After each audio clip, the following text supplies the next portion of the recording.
Intervention fund থাকবে, it is like আমার একটা তলোয়ার থাকবে, একটা ঢাল থাকবে, আমি সেটা দিয়ে আমি রেডি টু ফাইট।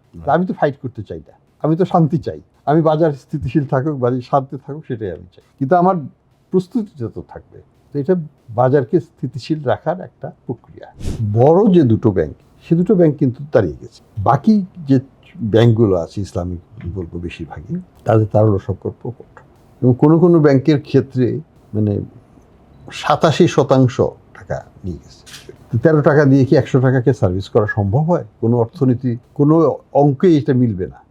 এটাকে আমরা অন্যভাবে এটাকে সলভ করতে হবে। এটা যদি তারা না চালাতে পারে, তাহলে আমরা এটা সরকারিকরণ করবো, করে তো আমরা, কিন্তু আমরা যেটা কমিটেড সেটা হলো যে ডিপোজিটারের ইন্টারেস্ট আমরা ফুল রিপোর্ট করবো। আপনাদের সবাইকে স্বাগতম ফাইন্যান্সিয়াল এক্সপ্রেস ডিজিটালে। আমরা আজকে আপনাদের সামনে হাজির হয়েছি একটা বিশেষ একটা সাক্ষাৎকার নেওয়ার জন্য।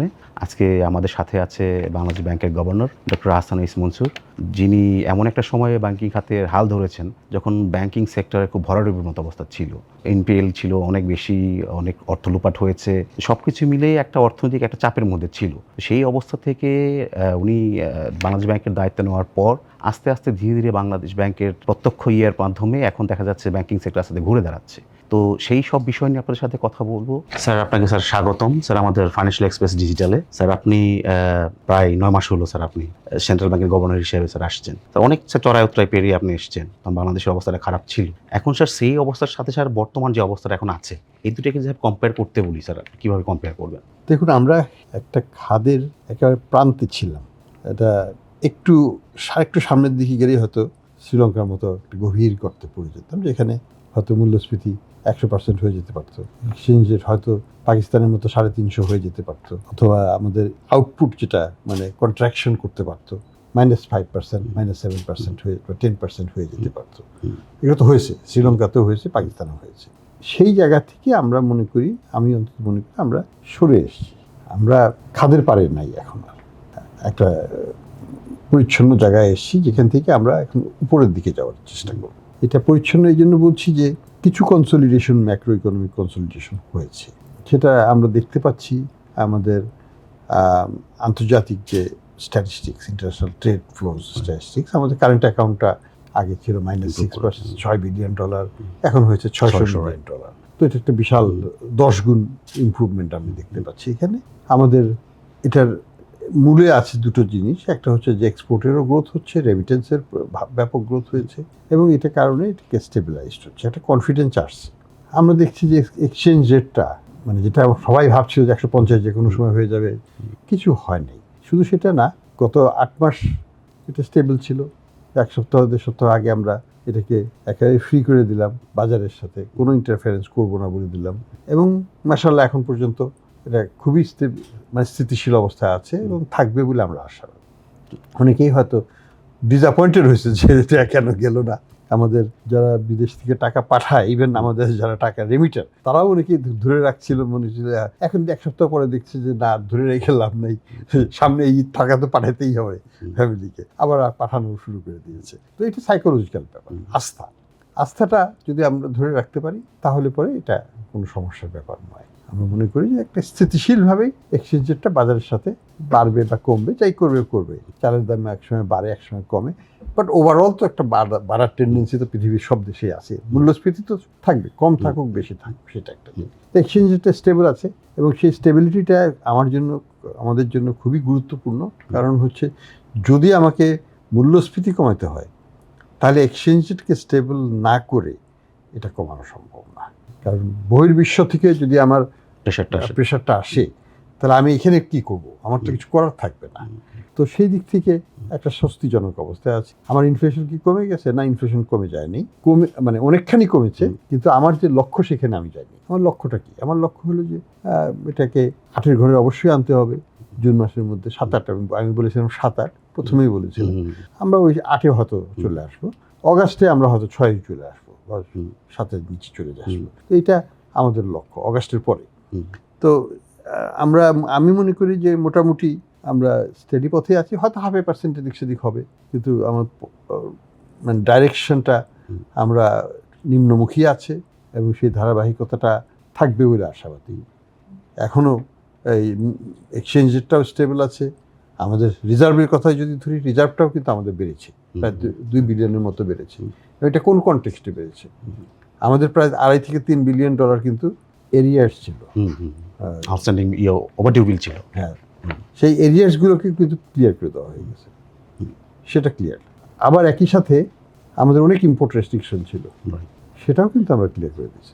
মানে কোনো রেস্ট্রিকশন এখন আর নাই, যার ইচ্ছা যা ইচ্ছা আমদানি করবে, যা you pay your taxes and import it. আমাদের দিক থেকে কোনো অসুবিধা নাই। আমরা ফরেনারদেরকে বলে দিয়েছি যে আপনার যদি ডিভিডেন্ডের টাকা বা রয়্যালটির টাকা বা লাভের টাকা আবার নিতে চান, ব্যাংকে যেয়ে নিয়ে যান, বাংলাদেশ ব্যাংকে আসার দরকার নেই, আইন অনুযায়ী ব্যাংকের কাছ থেকে নিয়ে যাবেন। আমরা এখানে লিবারালাইজ করার আমাদের উদ্দেশ্য।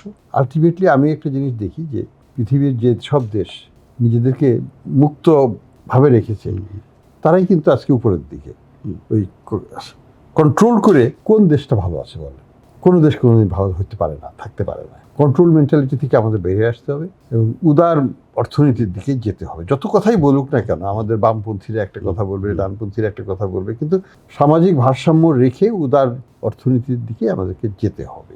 এখানে ওই চালের বাজারেও হস্তক্ষেপ করে লাভ হবে না, ফরেন এক্সচেঞ্জ মার্কেটেও হস্তক্ষেপ করে লাভ হবে না। তবে হ্যাঁ, যদি কেউ বাজারকে অস্থিতিশীল করার চেষ্টা করে, সেটাকে আমরা অবশ্যই সেই কঠিনভাবে দেখব। কিন্তু আমি মনে করি যে বাজার তার নিজস্ব গতিতে চলবে, আমাদের ডলারের রেট বাজারের সাথেই আস্তে আস্তে উঠানামা করবে, যেভাবেই যাক না কেন। এটা আজকে যদি 22 থেকে 23 হয়, আমার কোনো আপত্তি নেই, 23 থেকে যদি 24 হয় তাতেও আমার আপত্তি নেই, কিন্তু এটাকে বাজারের সাথে তাল মিলিয়ে এটি আমি মনে করি পর্যাপ্ত সরবরাহ আছে, কোনো অসুবিধা হবে না, এবং পণ্যমূল্য স্থিতিশীল আছে এবং স্থিতিশীল থাকবে বলে আমি মনে করি। বিশ্ববাজারে যদি আমরা তাকাই, আজকে তেলের দাম অনেক কম, আমার চালের দামও কমে আসছে, গমের দামও কমে আসছে।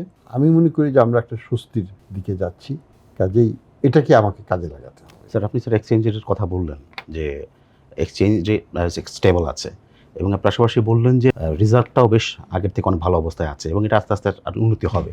স্যার এইখানে স্যার যেহেতু IMF এর লোনটাও আসতেছে আমাদের, তো এখানে স্যার একটা রিস্ক ফ্যাক্টর হিসেবে কাজ করছে কিনা অ্যাগ্রিগেটরদের ভূমিকাটা? কারণ অনেকেই একটা আশঙ্কা করছে যে অ্যাগ্রিগেটরটা এখন একটু চুপচাপ আছে, যে কোনো সময় তারা আবার মাথা চাড়া দিয়ে উঠতে পারে।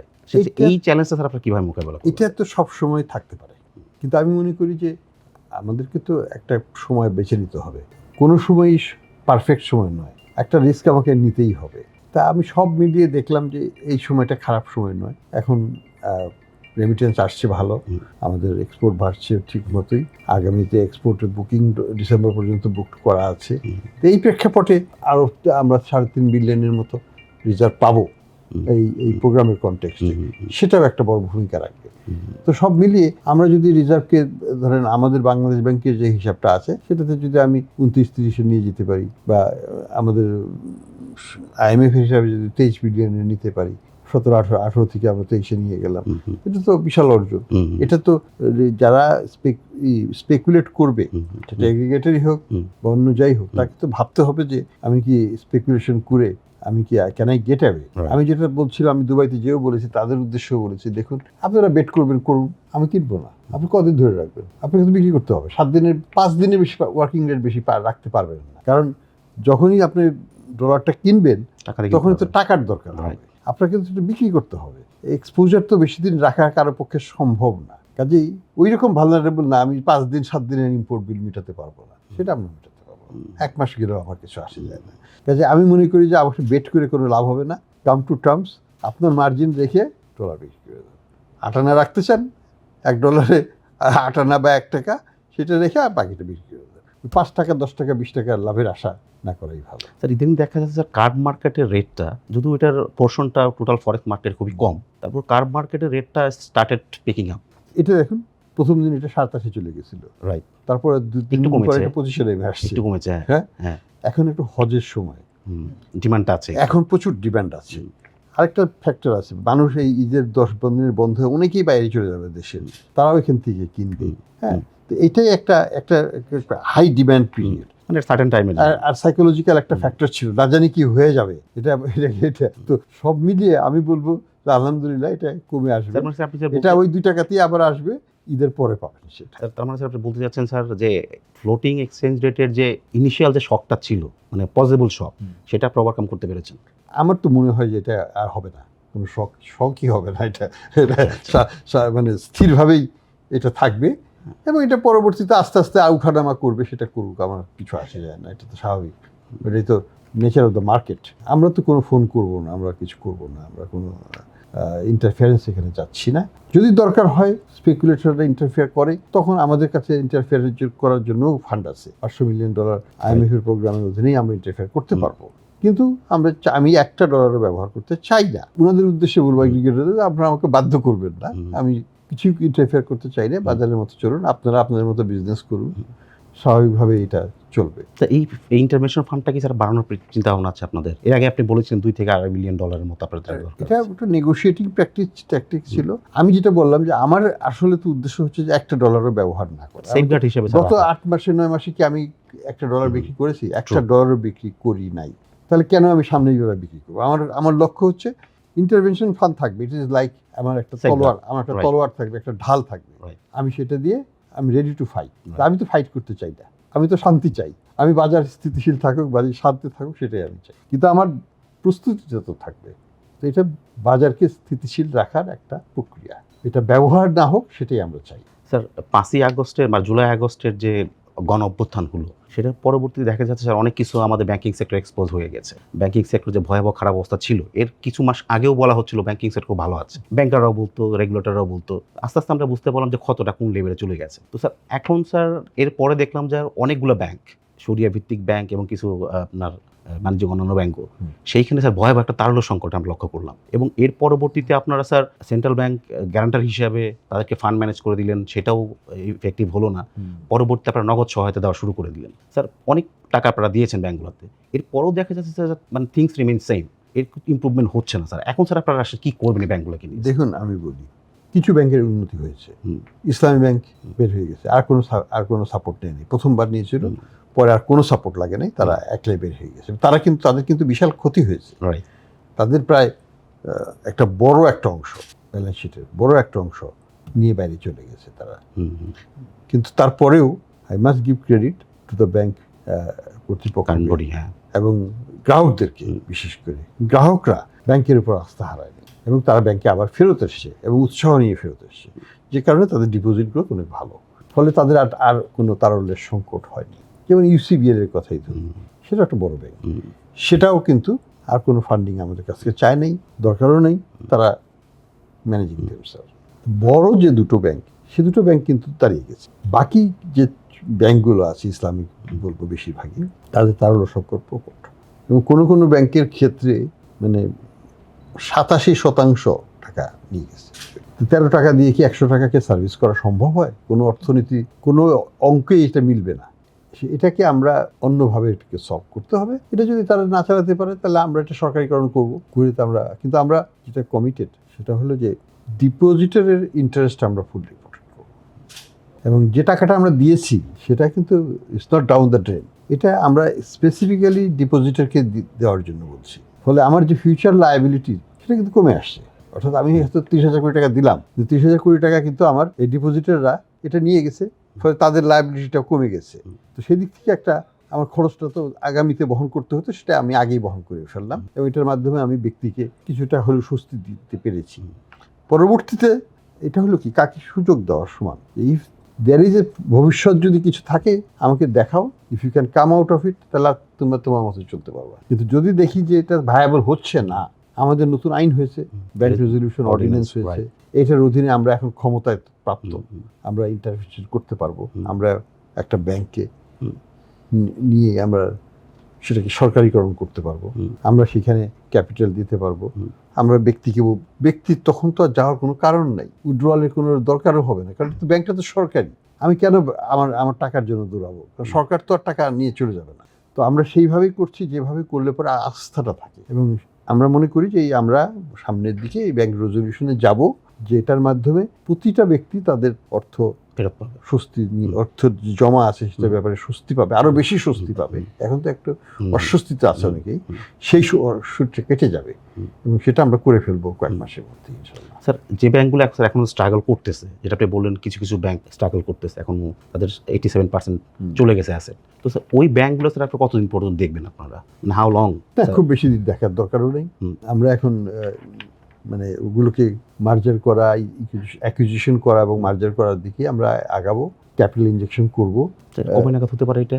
এটা এখন সরকারের অনুমতি সাপেক্ষে আমরা চেষ্টা করছি জুলাই আগস্টের দিকে করে ফেলা। জুলাই থেকে আপনারা দৃশ্যমান একটা কিছু দেখতে পাবো, রেজুলেশন অর্ডিন্যান্স। এখানে কারোই কোনো ভয়ের কিছু নাই, এটা সরকারিকরণ হবে, সরকারিকরণের মাধ্যমে আমরা এর আগে স্যার বলেছিলেন স্যার ইসলামিক ব্যাংকগুলোকে একীভূত করে দুইটা ব্যাংক করা হবে, এরকম একটা বলেছিলেন স্যার। এখন কি স্যার ওই স্ট্যান্ডে আছেন? ওটা আছে, ওইটার পার্ট আদার দেন ইসলামিক ব্যাংক, আদার দেন ইসলামিক বড় ইসলামিক ব্যাংকটা ওটা তো দাঁড়িয়ে গেছে, ওটা তো আমরা ওটা এটা কি স্যার এই জুলাই আগস্ট থেকে শুরু হবে এই প্রসেসটা? হ্যাঁ, ছোটগুলোকে আর কি।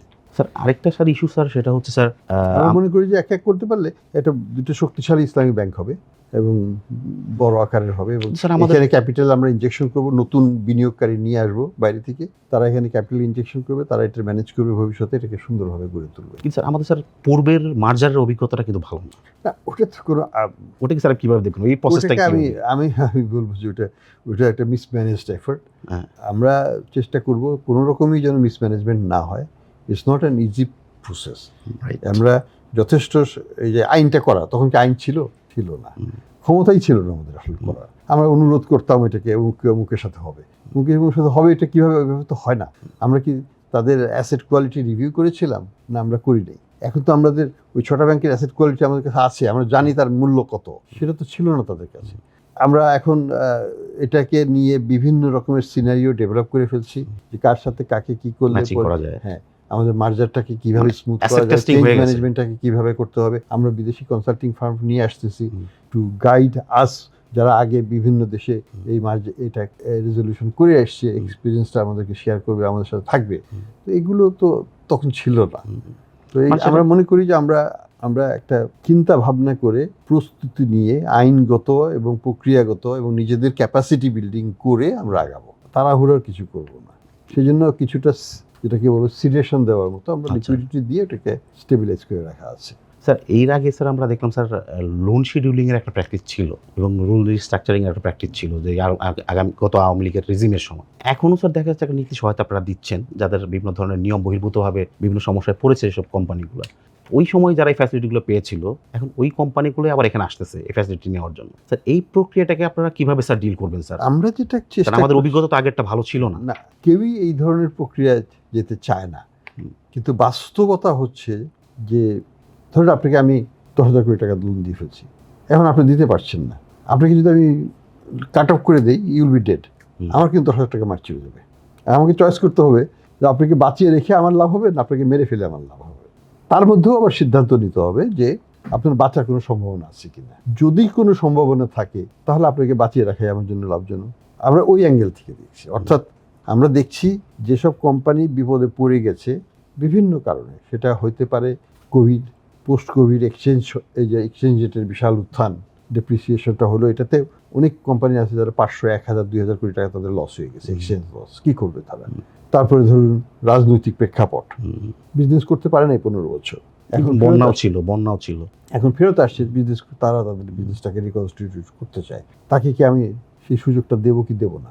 তো এই জিনিসগুলো দেখার জন্য আমি নিজে এসব সিদ্ধান্ত নেওয়ার মতো সময়ও নাই, আমার পক্ষে সম্ভবও না। আমরা কমিটি করে দিয়েছি, কমিটির সাথে আলাপ করে, ব্যাংকাররা কমিটির আসবে, কারা ব্যাংকার, যারা ক্রেডিটার সব একসাথে আসবে, যে ডেটার বা যে ঋণ গৃহীতা সে থাকবে, এবং আমাদের পক্ষ থেকে কিছু এক্সপার্ট বাইরের এবং বাংলাদেশ ব্যাংকের তারা থাকবে। তারা একসাথে বসে দেখবে যে আসলে এই কোম্পানিটার ভায়াবিলিটি আছে কিনা, এই কোম্পানিটা টিকতে পারবে কিনা। যদি না টিকতে পারে তাহলে আর নোন নেগোসিয়েশনের কোনো দরকার নেই। আর যদি টিকতে পারে, তাহলে কিভাবে স্ট্রাকচার করলে পরে তার পক্ষে ভায়াবিলিটিটা আনা সম্ভব হতে পারে, সেটাই বিবেচনা করে সেই ক্ষেত্রে দেওয়া, রিকমেন্ডেশনটা দেওয়া। স্যার এর আগে স্যার আপনি একটা প্রোগ্রামে বলেছিলাম, আমার যতটুকু মনে পড়ে, যদি ভুল না করি, ব্যাংকিং সেক্টর থেকে প্রায় 3.25 লক্ষ কোটি টাকার মতো লুটপাট হয়ে গেছে, দেশের বাইরে পাচার হয়ে গেছে। তো এই টাকা ফিরিয়ে আনার জন্য আপনার স্যার বিভিন্ন ধরনের উদ্যোগ নিচ্ছেন এবং অনেকে এসে প্রশংসা করছে। স্যার এটি কি কতটুকু বাস্তবসম্মত, এটা হবে কিনা একটা বিষয়। আর দ্বিতীয় বিষয়টা হচ্ছে স্যার, আমরা একটা আশার আলো দেখতে পাচ্ছি যে গত পরশুদিন একটা ফাইন্যান্সিয়াল টাইমসের একটা রিপোর্ট দেখলাম, যেটা সালমান এফ রহমান সাহেবের ছেলের ইউকেতে 2টা ফ্ল্যাট তারা জব্দ করেছে, মানে সিজ করেছে। তো এরকম ঘটনা কি আর আমরা দেখতে পাবো সামনে? না, পাবো বলে তো আমরা আশা করি। আমরা তো মনে করি এটা কেবল শুরু, এটা তো শেষ নয়। অ্যাকচুয়ালি আমি আই ওয়াজ প্লেজেন্টলি সারপ্রাইজ যে এটা তাড়াতাড়ি হয়েছে। আমি যখন লন্ডনে গেলাম সেটা কত মার্চে, আমি তখন তার ফিরে এসে বলছিলাম 6 মাস সময় লাগবে, আমরা জব্দ করা শুরু করবো। উইদিন 3 months 2 months জব্দ হয়ে গেছে। তো এটা আমার জন্য একটু প্লেজেন্ট সারপ্রাইজ। এবং বুদ্ধিমানও পাচ্ছেন আপনি। হ্যাঁ, এটা আমাদের জন্য সুখকর খবর। আমরা আশা করি যে আমরা এটাকে এক্সাম্পল করে আমরা অন্যান্য দেশের উপর চাপ সৃষ্টি করতে পারবো। এটা এখানে একটা আমাদের একটু পলিটিক্যাল স্যাভিনেস হতে হবে, আমাদেরকে একটু তাদের সাথে রাজনৈতিকভাবেও একটা ডিসকাশনে থাকতে হবে। তাদের সাথে আমরা যেমন ইংল্যান্ডে আমরা ইউকেতে আমরা কি করেছি, আমরা পার্লামেন্টারি গ্রুপের সাথে কথা বলেছি, তারা আমাদের সাথে সাপোর্ট দিয়েছে। আমরা এনজিওদের সাথে কথা বলেছি, ইন্টারন্যাশনাল এনজিওগুলোর সাথে, তারা আমাদের পক্ষে হয়ে কাজ করেছে। আমরা প্রেসের সাথে কথা বলেছি, এফটি বলি, আল জাজিরা বলি, আমরা লন্ডন টাইমস বলি, তাদের সাথে কথা বলেছি। তারা বড় বড় আর্টিকেল লিখে, আগামীতে আরও আর্টিকেল লেখা হবে। এগুলোর মাধ্যমে তো আমরা একটা অবস্থান তৈরি করতে জনসচেতনতা সৃষ্টি করতে ওই দেশে রাজনীতিবিদরা তখন দায়বদ্ধ হয়ে যায়, তাদেরকে কিছু করতে হয়, দেখাতে হয়। তো সেটাই কিন্তু আমাদের করতে হবে, তা না হলে কিন্তু মানুষ ভুলে যাবে, ভুলে গেলে পরেই আর এটা আমাদের এইটা উদ্ধার করতে পারবো না, চাপটা রাখ। তো স্যার এই টাকা ফেরত পাওয়া আপনাদের কোনো প্ল্যান আছে নাকি? কবে নাগাদ থেকে টাকা পাওয়া আমরা ফেরত পাওয়া শুরু করতে পারি? এটা যদি কমপ্লিকেটেড একটা প্রসেস, টাকা শুরুটা কমপ্লিকেটেড, প্রসেস একই সবার জন্য। সেটা হচ্ছে প্রথমে হলো যে আমাদেরকে দেখাতে হবে যে সাফিসিয়েন্ট এভিডেন্স আছে অ্যাসেটটাকে ফ্রিজ করা। অ্যাসেটটা ফ্রিজ হলে কিন্তু আমরা একটা নিরাপদ জায়গায় চলে যাবো, ব্লক হয়ে গেছে, ওটা তো আর লিকুইডেট করে টাকা সরিয়ে নিতে পারবে না। এটা কিন্তু একটা বড় একটা। তারপরে হচ্ছে আইনগতভাবে প্রমাণ করা যে এই অ্যাসেটটা বাংলাদেশে ফেরত আসা উচিত, এই অ্যাসেটটা তার নয়, তার উপার্জিত নয়, সৎ পথে উপার্জিত নয়। এটা প্রমাণ করার দায়িত্ব তো আমাদের। সেই প্রমাণ ইত্যাদি মানে তদন্ত ইত্যাদি প্রতিবেদন তৈরি করা, এই করা, বাংলাদেশের কোর্ট থেকে একটা জাজমেন্ট নিতে হবে, সেই জাজমেন্টটা নিয়ে ওই দেশের কোর্টে যেতে হবে, এবং সেই কোর্ট যখন যদি মনে করে যে বাংলাদেশে যে বিচারটা হয়েছে সেটার যে তথ্যের ভিত্তিতে হয়েছে সেটা সঠিক এবং সেটার ভিত্তিতে তারা বাংলাদেশের যে বিচার হয়েছে সেই পক্ষে রায় দিবে, সেটা দিলে পরে আমরা তখন ওইটাকে আমাদের কাছে ট্রান্সফার করবো। স্যার আপনি স্যার এর আগে আরেকটা বিষয় আমাদের প্রেস ব্রিফিংয়ের মাধ্যমে বলেছিলেন, আমার যতটুকু মনে পড়ে গত মনিটরি পলিসি মিটিংয়ের সময়, তো আপনি বলেছিলেন যে ব্যাংক থেকে ওই ব্যাংকের শেয়ার হোল্ডার যারা ছিল ওই সময়, তার তো ব্যাংকটাকে ধ্বংস করে দিয়ে গেছে, এবং তাদের যে লুটপাটের টাকা এবং পাশাপাশি তাদের জব্দকৃত যে সম্পদ আছে সেইটা এবং তাদের যে শেয়ারগুলো আছে সেটা বিক্রি করে আপনি একটা ফান্ড গঠন করবেন এবং সেটা আপনার ব্যাংকের ডেভেলপমেন্টের জন্য কাজ করবেন। স্যার ওইটা স্যার কত দূর আগালো স্যার? ওই প্রক্রিয়াটা কিরকম হবে? প্রক্রিয়াটা তো আমরা জানি, প্রক্রিয়াটা কি হচ্ছে। বাংলাদেশের কথাই ধরি, তাদের তো অনেক অ্যাসেট বাংলাদেশে আছে, হ্যাঁ, বাড়ি ঘর আছে, ফ্যাক্টরি আছে, তারপরে অনেক জমি আছে, হাজার হাজার একর জমি আছে, এগুলো তো আছে। এগুলো তো সরকারিভাবে অ্যাটাচও করা হয়ে গেছে অনেকখানি। যেখানে খবর পাওয়া যাচ্ছে আমাদের দুদকই বলি, আমাদের সিআইডি মিলে সেটাকে অ্যাটাচ প্রপার্টিটাকে যাতে বিক্রি করতে না পারে। হ্যাঁ, তো এটা একটা বড় পদক্ষেপ। আগে তো ফ্রিজ করতে হবে, এটাকে অ্যাটাচ করতে হবে। পরবর্তীতে আমরা তো কোর্টে যাচ্ছি, দুদকের থ্রুতে মামলা হওয়ার পরে যখন রায়টা হয়ে যাবে তখন আমরা এটাকে ব্যাংকের কাছে ট্রান্সফার করতে পারবো। কবে নাগাদ হতে পারে স্যার? যদি কোর্টের বিষয়টা অনেক লেন্দি হয় সবসময়। এটা তো আমার কাছে বলতে, আমি তো আপনারা কি এই বিষয়টা নিয়ে স্যার কোর্টের যারা জুডিশিয়ারি যারা আছে তাদের সাথে আপনারা একটা মিটিংটা করেছেন যে এই বিষয়গুলো খুব লেন্দি না করার জন্য? এগুলো নিয়ে কোঅর্ডিনেটেড এফোর্ট তো দরকার। না, কোঅর্ডিনেটেড এফোর্ট দরকার আছে। এটা নিয়ে এখনো সেইভাবে আমি বলবো যে এখনো আমরা বসি নাই। বাট প্ল্যান আছে কি আপনাদের? হ্যাঁ, প্ল্যান তো আছে, কারণ আমরা তো এখনো কোর্টের থেকে রায় পাইনি, তাই না? মানে সেইভাবে যাওয়াও হয়নি। তো এটা একটু গুছিয়ে নিয়ে তারপরে বসতে হবে, যাতে এটা খুব দ্রুত এগুলোকে দেশের স্বার্থে দ্রুত নিষ্পত্তি করা যায়। আপনাকে একটু অতীতে নিয়ে যাই, সেটা হচ্ছে স্যার 2016 সালে আমাদের এখানে একটা রিজার্ভের চুরির ঘটনা ঘটেছিল। ওই বিষয়টা এখনো অমীমাংসিত রয়ে গেছে। ওইটাকে নিয়ে গেছে আপনারা ভিন্নভাবে আগাচ্ছেন কিনা? কারণ একটা যদি এই বড় ঘটনাগুলি আপনারা সমাধান করতে না পারেন তাহলে স্যার ওইটা তো স্যার আবার রিকারেন্স হতে পারে। না, আবার রিকারেন্স হবে সেটা মনে করি না, কারণ আমাদের প্রচুর সেফগার্ড করা আছে, সেটা হবে না। দ্বিতীয় হচ্ছে যে ওইটার ব্যাপারে তো এখন মামলা চলছে কোর্টে, নিউ ইয়র্কের কোর্টে বিশেষ করে, এবং ফিলিপিনের কোর্টে, কিন্তু এই নিউ ইয়র্কের কোর্টটাকে আমরা বেশি আমলে নিচ্ছি। আমরা মনে করি যে ফিলিপিনো ব্যাংক যারা ছিলেন তারা সিরিয়াস প্রফেশনাল মিসকন্ডাক্ট সেখানে ছিল।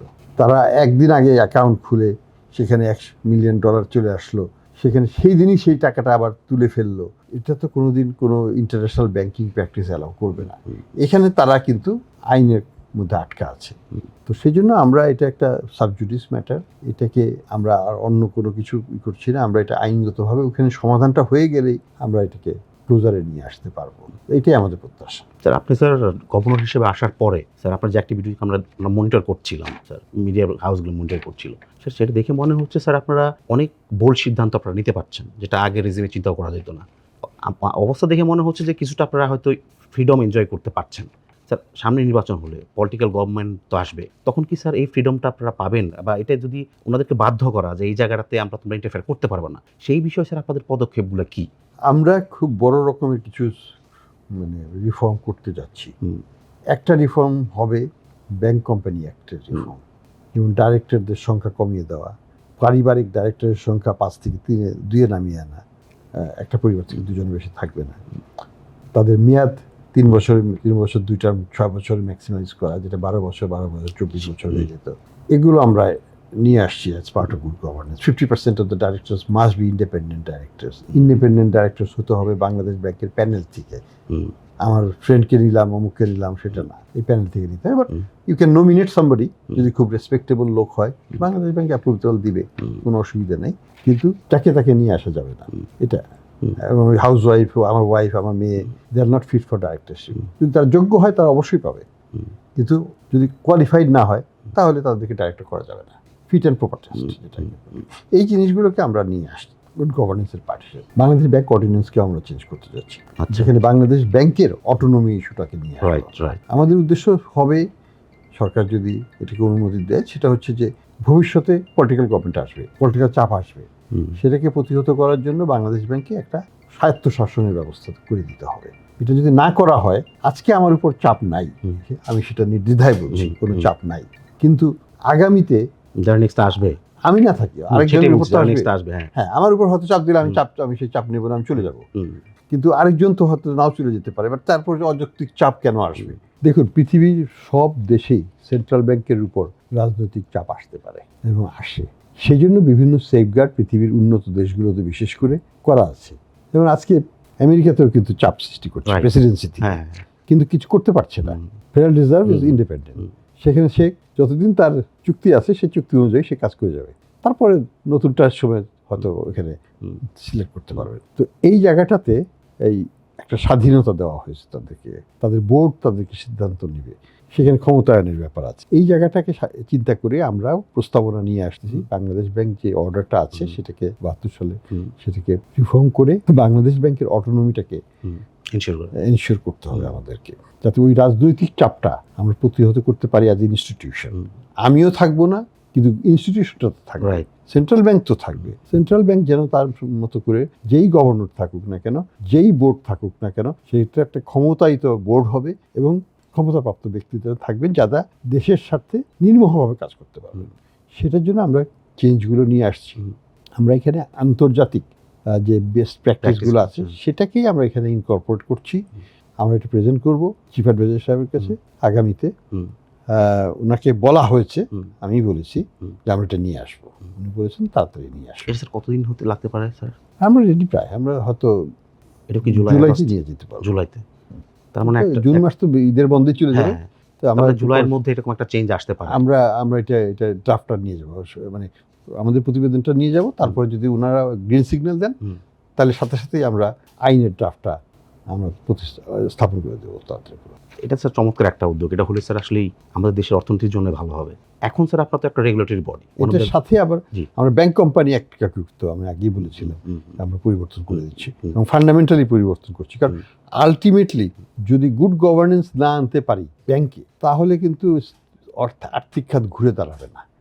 আমি নিজে একটা বোর্ড ব্যাংকের বোর্ডে অ্যান্ড আই মাস্ট সে যে ওইখানে সবাই হচ্ছে ইন্ডিপেন্ডেন্ট ডাইরেক্টর, সব ইনস্টিটিউশন বলা ম্যাক্সিমাম। এবং ওখানে কোনোদিন আমার কাছে কেউ তদবির করতে আসলে যে লোনটা অমুকের কাছ থেকে আসছে একটু দেখে দিবেন বা কিছু। 6 বছর ছিলাম, একদিনও এই প্রবলেম ফেস করতে হয়নি। এবং আমি নিজেও কোনোদিন কারোর হয়ে বলি নেই যে এই লোনটা একটু দেখে দিন। তো এই প্র্যাকটিসগুলো আমাদের কালচারে যদি আমরা ঢুকাতে পারতাম, আজকে দেখুন ব্র্যাক ব্যাংক কোথায় চলে গেছে। এটাও কিন্তু দুর্দশাগ্রস্ত ব্যাংক ছিল, এটার অবস্থা ভালো ছিল না একসময়, কিন্তু এটা ঘুরে দাঁড়িয়ে এখন one of the it's the top. আপনি দেখুন লাভের অংশে দেখুন, আবার এদিকে সামাজিক কার্যক্রমটাও দেখুন, 54% লোন হচ্ছে এসএমই খাতে, আর কোন ব্যাংকের আছে? তো এটা এনপিএল এর সাইজটাও তো অনেক কম। সামাজিক দিক থেকেও তারা 1 নম্বরে আছে, প্রফিটেবিলিটির দিক থেকেও 1 নম্বরে আছে, যে দুটিকে ব্যালেন্স করা খুবই কঠিন। হুম, এটা সম্ভব, it's a matter of good governance, আর কিচ্ছু লাগে না। হুম। মাথাটা যদি ঠিক থাকে, মাথায় যদি পচন না ধরে, সেটা রাজনীতির ক্ষেত্রেই হোক, ব্যাংকের ক্ষেত্রে হোক, সেন্ট্রাল ব্যাংকের ক্ষেত্রে হোক, সব জায়গাতেই প্রযোজ্য একই জিনিস, গুড গভর্নেন্স। তারপর স্যার এই উদ্যোগের পাশাপাশি কি আমরা আশা করতে পারি যে আমাদের এইখানে আমাদের এই ব্যাংকিং সেক্টরে আরেকটা রেগুলেটর ছিল, ফাইন্যান্স মিনিস্টার এফআইডি, এটাও কি স্যার বিলুপ্ত হয়ে যাবে?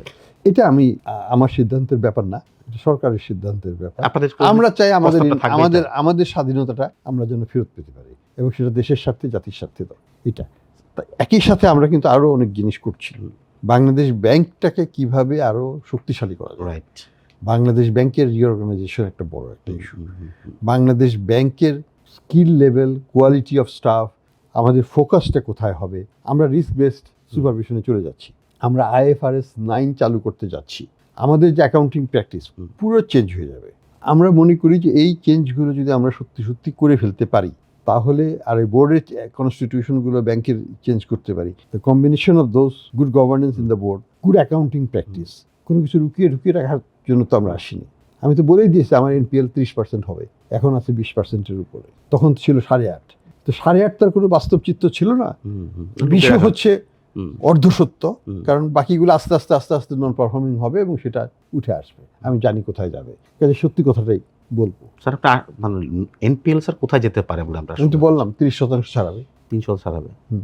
বাই জুন, সেটা আমি বলতে পারবো না, জুন বা সেপ্টেম্বর। জুন বা সেপ্টেম্বর। কিন্তু কথা হলো যে আমি যেখানেই যাক, আমাকে জানতে হবে যে আমি কত কতটা খারাপ অবস্থায় আছি, কতটা লেগটা কত উঁচু থেকে আমাকে আবার এখান থেকে নেমে নেমে আসতে হবে একটা সমতলে। হুম।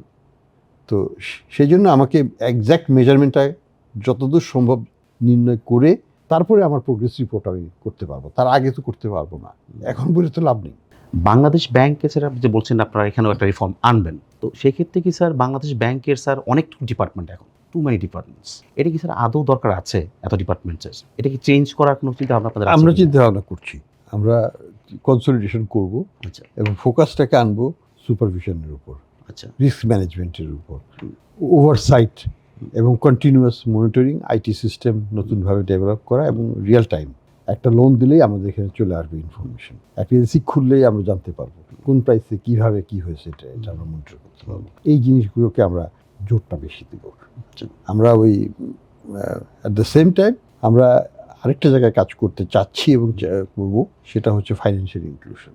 এখন একটা বড় অংশ আমাদের দেশের যারা ব্যাংকিং খাত বা আর্থিক খাতের বাইরে রয়ে গেছে, তাদেরকে আর্থিক খাতের সাথে সম্পৃক্ত করতে হবে। এখানে আমরা বিভিন্নভাবে এগোচ্ছি। আমরা চাচ্ছি একটা কম্পিটিটিভ এনভায়রনমেন্ট ক্রিয়েট করা। মাইক্রো ক্রেডিট আছে, বাট মাইক্রো ক্রেডিট আজকে কত 80 সাল থেকে এখন প্রায় 40 বছর হয়ে গেল, it accounts for about 10% of the banking খাতের 10%-এর মতো তাদের সাইজ। এটা আরও অনেক বড় হতে হবে, কারণ ক্ষুদ্র এবং মাঝারি এবং মাইক্রো এরাই তো হচ্ছে প্রায় 8-9 মিলিয়নের মতো এন্টারপ্রাইজ আছে বাংলাদেশে। How many are served? Not many. তো এই জায়গাটাতে আমাদের অনেক প্লেয়ারকে আনতে হবে। মাইক্রো ক্রেডিট উইল স্টে, এখানে হয়তো 100টা হয়তো প্রতিষ্ঠান 90-80-90% কন্ট্রোল, মানে তারাই কভার করে। হ্যাঁ কভার করে, বাকি 1000 প্রতিষ্ঠান মিলে হয়তো 10% করে না। এখানে একটা বিষয় আছে যে কতগুলো টিকে থাকবে, কতগুলো ঝরে যাবে। ঝরে যাক, অসুবিধা নেই, আমাদের ইনএফিশিয়েন্টটা নেই, দরকার নেই। আমাদের যেটা লক্ষ্য হচ্ছে যে এখানে প্লেয়ার আরও অনেক দরকার এই সেগমেন্টে। ছোট ছোট বাজার, ছোট গ্রাম অঞ্চল ইত্যাদিতে প্রচুর পরিমাণে অর্থের দরকার হবে, এবং সেখানে সাপোর্ট দিতে গেলে আরও অনেক alternate sources of financing available. What are those? Agent banking আরেকটা আসলো, দে আর এক্সপ্যান্ডিং ভেরি র্যাপিডলি। প্রথমে তো কেউ এখানে এজেন্ট ব্যাংকিং সবাই খালি টাকা কালেক্ট করতো, কেউ লোন দিত না। ব্র্যাক ব্যাংক প্রথম গেল, এবং যাওয়ার পরেই তারা কিন্তু 100 টাকা কালেক্ট করে এখন হিসাব করে দেখবে 300 টাকা তারা লোন দেয়। অন্য ব্যাংক কিন্তু সেরকম লোন দেয় না, অল্প কিছু লোন দেয়, এখন একটু বাধ্য হয়ে দিক করছে। আমরা এনকারেজ করবো যে তারাও যেন বেশি লোন দেয়। দ্বিতীয়ত হচ্ছে যে 24,000 মাইক্রো ক্রেডিট অর্গানাইজেশন আছে, মানে অফিস আছে বিভিন্ন জায়গায় মাইক্রো ক্রেডিট। অলরেডি 20,000-এর মতো এজেন্ট ব্যাংক আছে গ্রামে গঞ্জে, এবং এটা দ্রুতই 24,000 ছাড়িয়ে যাবে। আমাদের মোবাইল ফাইন্যান্সিয়াল সার্ভিস থেকে ন্যানো লোন শুরু হয়ে গেছে, আগামীতে আরও দ্রুত বাড়বে এটা, এবং এটা তো পাওয়া খুব সহজ। আমি যদি আজকে যদি 5,000 টাকার দরকার হয়, আমি এখানে বসে এখনই পেতে পারবো, এবং এখনই আবার কালকে এটাকে শোধ করে দিতে পারবো। তো এটা একটা বিশাল একটা অ্যাক্সেস টু Finance, তাই না? right. আমার প্রয়োজনে হঠাৎ করে হলে আমি কারোর কাছে ধার পাততে হবে না, আমি ওখান থেকে নিয়ে নিব, আবার শোধ করে দেবো পরে। তারপরে আসতেছে ডিজিটাল ব্যাংকের কার্যক্রম, আমরা এখন শুরু করিনি, এটাও আসবে এই মার্কেটে। তো আমি মনে করি যে মার্কেটে অনেক ইনস্ট্রুমেন্ট আসবে। ইনস্ট্রুমেন্ট আসবে। আমরা চাই এখানে সবাই যেন ঢুকে। আমি ব্যাংকগুলোকে বলেছি, আজকেও বলে দিচ্ছি ব্যাংকগুলোকে, যে আমি মনিটরিং শুরু করতেছি, প্রত্যেকটা স্কুলকে এক একটা ব্যাংকের আওতা নিয়ে নিতে হবে। চেষ্টা করতে হবে প্রত্যেকটা ছাত্রছাত্রীকে ব্যাংকের আওতায় ঢুকিয়ে ফেলা। যদি তারা সবাই ঢুকে যায়, তাহলে তো ভবিষ্যৎ প্রজন্মের সবাই ঢুকে গেল, ফাইন্যান্সিয়াল লিটারেসি হয়ে গেল, ফাইন্যান্সিয়াল লিটারেসি হলো, ফাইন্যান্সিয়াল ইনক্লুশনও হলো, এবং তারা লয়াল ক্লায়েন্টও। রাইট, লাইফ টাইম ব্যাংক তারা লাইফ রয়্যাল ক্লায়েন্ট হয়ে গেল। তারা বিদেশেই যাক কর্মী হিসাবে বা দেশেই থাকুক, তারা কিন্তু ওই ব্যাংকের সাথে কাজ করবে। তো এই জন্য ব্যাংকগুলোকেও আমি বলছি, আপনারা এখানে একটু বিনিয়োগ করেন। This is worth investment in your interest and our interest. Financial ইনক্লুশনও হবে, ফাইন্যান্সিয়াল লিটারেসিটা হবে, যেটা খুবই দরকার। লিটারেসি নাই আমাদের, এবং টেক্সট বুকের মধ্যে কিছু নাই। তো এটা এখন টেক্সট বুকে করুক আর না করুক, এটা আমার জুরিসডিকশন না, কিন্তু আমার ব্যাংকে দিয়ে তো কিছু করে ফেলতে পারি, তো আমি সেটা করাবো। এজেন্ট ব্যাংকে আমি বলছি যে আপনারা এখন থেকে চাই অ্যাকাউন্ট এজেন্ট খুলবেন, 50% মহিলা হতে হবে। কেন মহিলা হতে হবে? আমি মনে করি যে ওই মহিলারা পাকঘরে যে বা বেডরুমে যে আরেকটা মহিলাকে, হাউসওয়াইফ বা ছেলের বউ, তাকে রেজিস্টার করে ফেলতে ছড়াই দিতে পারবে, তাকে রেজিস্টার করে ফেলতে হবে। তার যে টাকাটা সে সিন্ধুকে রাখে, ট্রাঙ্কের ভিতরে লুকিয়ে রাখে, সেটা সে তার হাতে দিয়ে বলবে আমাকে ব্যাংকিং চ্যানেলে চলে আসলো। ব্যাংকিং চ্যানেলে চলে আসবে। তো এটা আমরা আশা করি যে প্রত্যেকটা ব্যাংকই চেষ্টা করবে। আপনি মাইক্রো ক্রেডিটের কথা বললেন স্যার, ইদানিং যেগুলো একটা অনেক আলোচিত বিষয় হচ্ছে মাইক্রো ক্রেডিট ব্যাংক, এরকম একটা আলোচনা চলছে। এই ক্ষেত্রে কি স্যার আপনাদের সেন্ট্রাল ব্যাংকের কোনো প্ল্যান আছে কিনা এই ধরনের গাইডলাইন তৈরি করা? এটা আমি বলি, আমাদের যেটা প্ল্যান হচ্ছে যে মাইক্রো ক্রেডিট অপারেশন হচ্ছে একটা ফাইন্যান্সিয়াল অপারেশন, ব্যাংকিং অপারেশন। এইটাকে সেপারেট করতে হবে ফ্রম আদার সোশ্যাল অ্যাক্টিভিটিস। আমি যদি যে কোনো একটা এনজিও ধরি, ব্র্যাকি ধরি বা প্রশিক্ষায় ধরি, তাদের একটা কার্যক্রম হচ্ছে মাইক্রো ক্রেডিট কার্যক্রম, আর আরো অনেক কার্যক্রম আছে, শিক্ষা, স্বাস্থ্য, নারীর উন্নয়ন ইত্যাদি অনেক রকমের কার্যক্রম আছে, যেটা সামাজিক কার্যক্রম।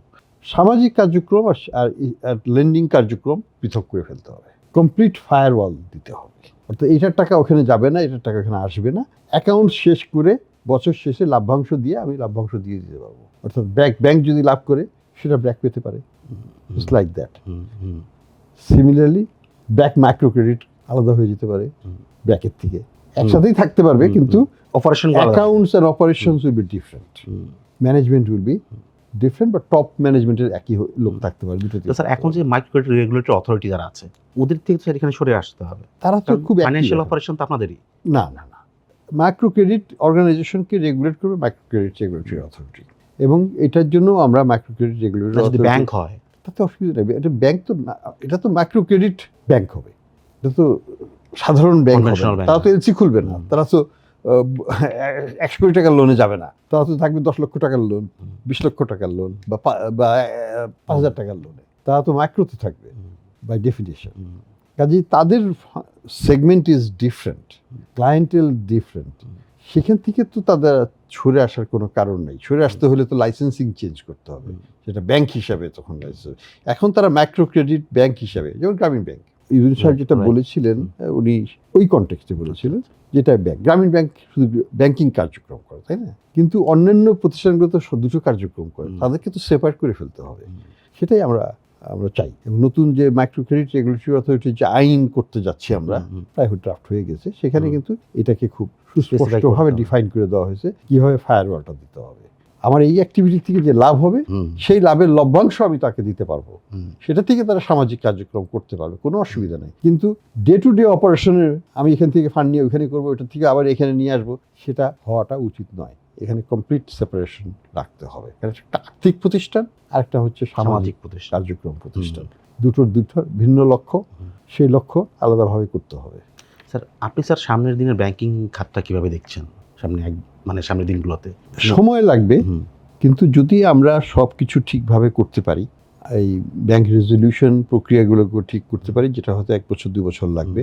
আমরা যদি ব্যাংকের এই ব্যাংক কোম্পানিজ অ্যাক্ট অ্যামেন্ড করতে পারি এবং সেইভাবে কার্যকরভাবে এটাকে বাস্তবায়ন করতে পারি, বাধা আসবে, পলিটিক্সের বাধা আসবে, এরা প্রভাবশালী মহল, সেটা আসবে, তারপরে আমরা বাংলাদেশ ব্যাংককে যদি আমরা ক্ষমতায়ন করে তাদেরকে এই করতে পারি এবং সত্যিকারের লিডারশিপ যদি এইসব অর্গানাইজেশনে আমরা ইস্যু করতে পারি। দিতে পারি ভবিষ্যতে, ব্যাংকিং খাত দাঁড়াতে বাধ্য। কিন্তু চ্যালেঞ্জ থাকবে এবং রাজনৈতিক চ্যালেঞ্জটা একটা বড় চ্যালেঞ্জ এবং আমরা আশা করব সব কিছুই তো এই সরকারের পক্ষে করে যাওয়া সম্ভব নয়। পরবর্তী সরকার যেই আসুক না কেন তারা যেন আর্থিক খাতকে সুগঠিত সুসংবদ্ধ করতে সহায়তা দেয় বাংলাদেশ ব্যাংককে, সেটা বাংলাদেশ ব্যাংকে যারাই যেই পরিচালনা করুক না কেন সেক্ষেত্রে ক্ষমতায়নটা করেই সম্মান প্রদর্শন করেই পথ চলে, সেটা সরকারের জন্য ভালো হবে, দেশের জন্য ভালো হবে, যে রাজনৈতিক দল ক্ষমতায় আসবে তাদের জন্য ভালো হবে, এটাই আমার আশা। স্যার আপনাকে অসংখ্য ধন্যবাদ স্যার, আমাদেরকে সময় দিয়েছেন, অনেক ধৈর্য সহকারে কথাগুলো শুনেছেন আমাদের, আপনিও কথাগুলো বলেছেন মন খুলে। স্যার ফাইন্যান্সিয়াল এক্সপ্রেস ডিজিটালের পক্ষ থেকে আপনাকে অসংখ্য ধন্যবাদ স্যার। আশা করি সামনে আপনার সাথে আরও কথা হবে স্যার। সে পথে আপনি সুস্থ থাকুন, ভালো থাকুন এবং আমরা চাই আপনার যে গতিপথে আছেন সেই গতিপথে আপনি থাকুন এবং সাকসেসফুল হন স্যার। অসংখ্য ধন্যবাদ। Thank you and thanks to financial express. আপনারা আপনাদের কাজ ভালো মতো করুন, থ্যাংক ইউ স্যার। সেটাই আমরা দেখতে চাই। Objective news publication and responsible publication হিসাবে আপনাদের সুনাম আছে, সামনের দিকে সেইভাবেই আমরা আপনাদেরকেও দেখতে চাই। Thank you so much, thank you so much. তো আমরা এতক্ষণ কথা বললাম বাংলাদেশ ব্যাংকের governor doctor Ahsan S Mansur সাহেবের সাথে। তো আমরা ওনার সাথে জানতে পারলাম যে ওনারা ব্যাংকিং সেক্টরের যে ক্ষত যেটা ছিল সেটা দূরীকরণে কী কী ব্যবস্থা গ্রহণ করেছেন ওনারা এবং সামনের দিনগুলোতে কী কী পদক্ষেপ আসতে যাচ্ছে ব্যাংকিং সেক্টরের গভর্নেন্স নিশ্চিত করার জন্যে। আর সেই সাথে আমরা এও জানতে পারলাম যে যে সমস্ত আমাদের সম্পদ দেশের বাইরে পাচার হয়ে গেছে সেই সমস্ত সম্পদ ফিরিয়ে আনার জন্য বাংলাদেশ ব্যাংকের পক্ষ থেকে কী কী উদ্যোগ গ্রহণ করা হয়েছে তার কিছু আমরা দৃশ্যমান দেখতেও পাচ্ছি। আশা করি সামনের দিনে আরও দেখব এবং আপনারা সবাই ভালো থাকবেন, সুস্থ থাকবেন, ফাইন্যান্সিয়াল এক্সপ্রেস ডিজিটালের সাথেই থাকবেন। ধন্যবাদ সবাইকে।